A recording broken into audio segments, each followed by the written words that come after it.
Guys welcome back to new मेरो video होइन। आज हामी दोलखाको यहाँ गुराँस पार्क जाँदैछौँ। हामीसँग अजय सर हुनुहुन्छ है।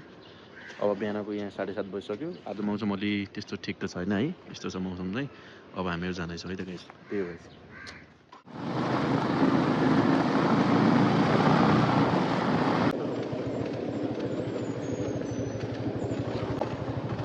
हामी अब ट्याक्क खिम्ती पुलमा छौँ। जस्ट हामी आएको यहाँ हाम्रो अजय सर भिडियो बनाउँदै हुनुहुन्छ। यहाँदेखि पारितिर दोलखा लाग्यो पुरै है। यो चाहिँ खिम्ती खोला अनि पारिको रामेछाप। अब यता मेरो पछाडितिर चाहिँ दोलखा हो गाइस। त्यही हो। यो चाहिँ खिम्ती खोला है माथितिर, यतातिरको रामेछाप।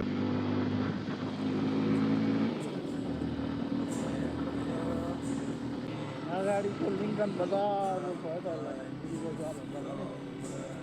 लिङ्कन बजार कतै चाहिँ हात डाँडासम्म थियो यार। कस्तो दामी देख्यो अस्ति खुल्दाखेरि यो सब फुलिरहेको थियो। जिरे पुगेर हामी यहाँ हनुमन्ते सब डिभिजनमा चाहिँ हाम्रो पर्म दाइले हामीलाई खानासाना खुवाइसक्नु भएको छ। अब हामी गुराँस पार्कतिर हिँड्छौँ। हामी 3 जना छौँ अहिले चाहिँ।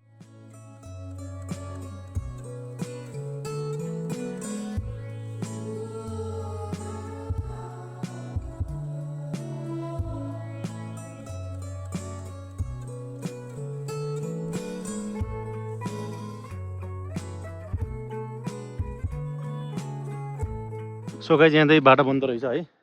उयो बाटो अब यहाँदेखि यहाँ ढलान भयो नि त। ढलान त्यति सुकेको रहन्छ। यहाँ त जान्दिनु भयो नि, त्यही भएर हामी हिँडेर जाँदैछौँ गाइस। त्यही हो। अब चाहिँ अफरोड छ उहाँनिर देख्न सक्नुहुन्छ। ढलान छ यहाँ। हामी चाहिँ हिँडेर आएको यहाँ। त्यस्तो खासै जानै नमिल्ने टाइपको रहन्छ। जान सकिने रहेछ अलिकता है, किनभने धेरै राम्रोसँग त सुकेको छैन। यतिमा जान सकिहाल्थ्यो नि। अब त्यो ननिक्ले त भइहाल्यो नि होइन। देख्न सक्नुहुन्छ तपाईँ यहाँ टक्क गुराँस फुलेको झरेको छ यहाँ। यो हो नि त झरेको त हामी हेर्नु त।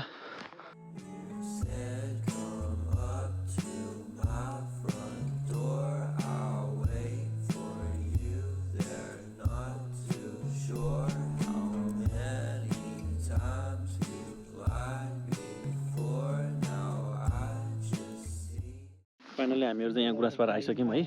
गुराँस पार आइसक्यो। गुराँस भनेको चाहिँ पुरै यो साइड पुरै चिमालै चिमाल फुल्ने भएर चाहिँ गुराँस पार्क भयो हो। तर अहिले त्यति राम्रोसँग चाहिँ गुराँस फुलेको छैन, तपाईँ देख्न सक्नुहुन्छ है। ठिक हो। यो चाहिँ पच्ची छ है। अनि यो चाहिँ पोखरी। अनि यो सबै यो पुरै गुराँस पार्क यस्तो रमाइलो हुन्थ्यो तपाईँको यो फुलेको भए।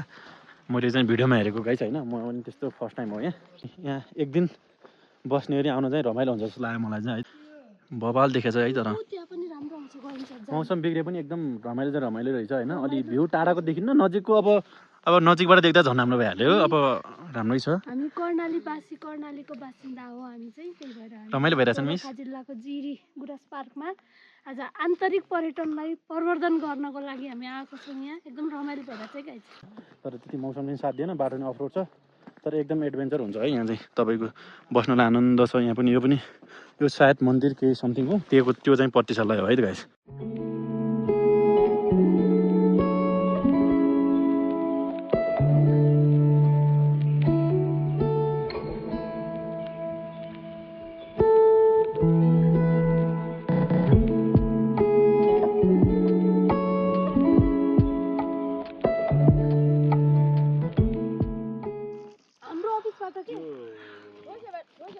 अब हामी यहाँ थोरै माथि जाँदैछ गाइस। यहाँबाट माथि त्यो पोखरीको नाम के हो थाहा तपाईँले? कुन यो पोखरीको नाम? ठुलनागी पोखरी यही त हो नि।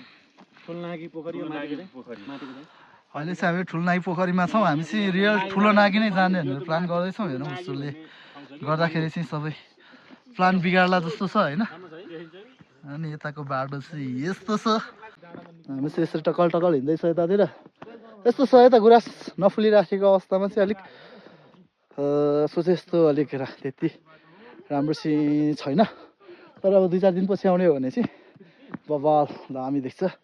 योभन्दा पछाडिको यो सबै ठाउँहरू चाहिँ गुराँसको हो क्या रुखहरू। तर पनि सबै फुलिरहेको रहन्छ अहिले चाहिँ। यो सबै फुलिसकेपछि बबाल दामी देख्छ है त। एकछिन आगो बाल्यो भने चाहिँ हाम्रो अरू प्रक्रिया सुरु हुन्छ यहाँ। यसरी आगो बालिरहेको छौँ है गाइस। त्यही नै हो। यति गर्दा पनि सक्दैन। अब फेरि मौसम खुल्यो अहिले एकछिन है। थोरै धेरै होइन। फाइनल्ली यहाँ आगो बल्यो, तात्दै जान्छ।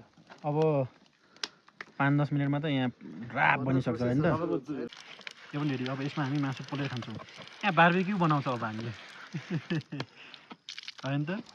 ल ल टोलीहरू रेडी छन् पोलेर मासु खाने भनेर यहाँ हाम्रो भाँडो तयारी हुँदैछ यो भइसक्यो होइन खाना बनाउँछ नि हल्ला गरेर पाँचजनाले के नुनलाई कहिले क्या भन्छ कि अनि हामी त्यही भन्छौँ कि ल अब यो हाम्रो ढुङ्गा नै रेडी भयो टक्क मासु हाल्दै हुनुहुन्छ उसले होइन पोलेर खान्छ यो त अलिक मसिनो भयो मजाले बोलिरहेको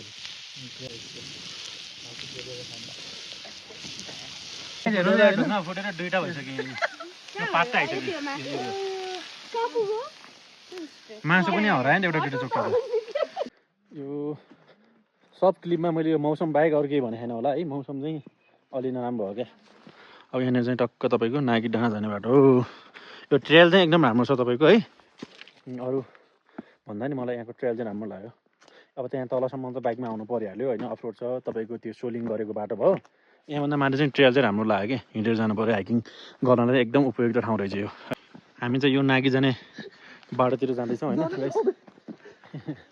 अलिक माथिसम्म जाने भन्ने कुरा हो है ट्रेल चाहिँ राम्रो छ कि यहाँको होइन हाइकिङको लागि एकदम राम्रो हुने रहेछ यो है बाटो मलाई ठिक लाग्यो कि यसको होइन ब्याकग्राउन्डहरू होइन बाटोहरू एकदम त्यो ट्रेलहरू क्या गुराँसकै जङ्गल बिचमा जाने भएर होइन गुराँस फुलिसकेको छैन अहिले फुलेको भए झन् राम्रो हुने है अब फुल्दैछ यस्तो मिठो छ अलिकति एक राउन्ड त्यहाँ अलिकति त्यसो गएपछि डाँडा डाँडामा त मासु लाँदैला यति हिँड्नुपर्छ होला अलिकति होइन हामी 5 मिनट भन्दा हामी धेरै माथि आइसक्यौँ है गाइस हामीहरू अब लगभग करिब फेरि 5 मिनटमा त पुग्छौँ हामी ल त्यस्तै पऱ्यो भने सहरमा त पुगिन्छ है गाई होइन त हामी ल अब कति ठुलो रुख हेर्नु न यो यो च्याउ खाने हेर्नु त रुखको फेद यो चाहिँ भन्नुभयो नि तपाईँले हेर्दा ढिस्को जस्तो छ तर यो त रुखको फेदै रहेछ फेद हो यो त्यो ग्यानोडरमा टाइपकै छ क्या होइन त ल ठिक छ यसलाई सजाउनुहुन्छ अरे मिसले चाहिँ होइन ल गाइस अब हामी नागी डाँडा पुग्यौँ अझै ऊ त्यहाँ माथि अरे होइन गाह्रो छ त हिँड्न अब थाकिहाल्यो हो अब त्यही नै हामी एकछिन ट्राई हान्छौँ त्यसमा चाहिँ जान्छौँ हामीहरू यहाँ पुग्दासम्म चाहिँ भन्नु घाम लागेन होइन त्यो हिसाबले भ्यूहरू देखेन त्यो चाहिँ अलि दुःखको कुरा भयो तर आउँदा चाहिँ फेरि हामीलाई गऱ्यौँ भएन त्यो चाहिँ राम्रो कुरा हो है अब हामी रेडबुल अनि टक्क लाएर यहाँ मासु रोस्ट भएको छ है त यस्तो मिठो छ ल हाम्रो यो मासु पकाएको क्रेडिट चाहिँ हाम्रो दाइले जान्छ है ओभरअल हाम्रो यहाँ गुराँस पार्कको चाहिँ एकदम हाम्रो टुर टाइपको एकदम रमाइलो भयो हामी नागी डाँडासम्म पुग्यौँ वेदरले च्यालेन्ज गरे पनि जे होस् हामीले एकदम राम्रो तरिकाले चाहिँ घुम्यौँ यहाँको चाहिँ एकदम राम्रो लाग्यो ओभरअल तपाईँलाई कस्तो लाग्यो कमेन्ट बिलो होइन गाइज किप वाचिङ यति आजको लागि धन्यवाद thanks for watching keep loving guys